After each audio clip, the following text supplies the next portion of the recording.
un influencer anche te? Me l'ha mandata la maglietta da Napoli. Da Napoli? Chi è che te l'ha mandata? Me l'ha mandata un'amica di Napoli conosciuta durante una fiera che sta promuovendo questo nuovo marchio. E io nel cornetto e nella fortuna ci credo, quindi nei giovani bisogna crederci e aiutarli a vicenda. Bisogna crederci nei giovani! Stefano Doppi. Oh, ma sei da Pontelongo? Campolongo. Campolongo, beh, ciao! Non ci credo! Che simbolo che hai? Che simbolo è quello lì? Perché io ce l'ho tatuato!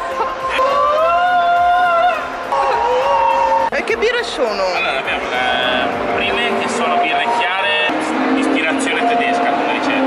Abbiamo la classica lager, la pizza è lavorata con un po' di miele che è più corposa e aromatica, la Weiss è una birra delicata, se no abbiamo quella di Farro che va più verso le birre belghe, è un pochino più scottata.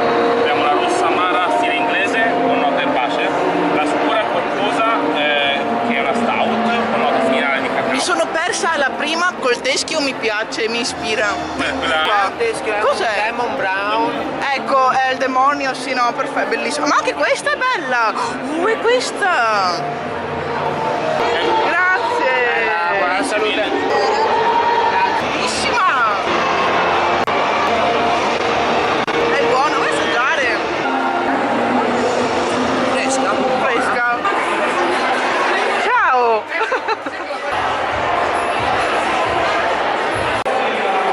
Ciao! E nel frattempo sto vloggando. Ciao a tutti! Ciao al canale della Cristina. Grande! Guarda là. Ma dai, che figata! Ecco, queste sono tutte le dolcerie giapponesi. Questo è padovano comunque, vabbè, vedi, è in via organica.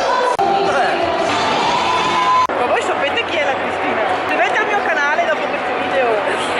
Grandi.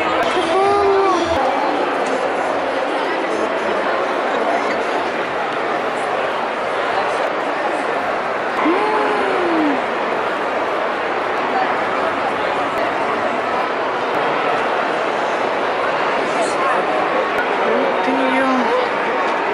Argos. Sono i palloncini che mi ricordano che devo pagare le bollette. È potente.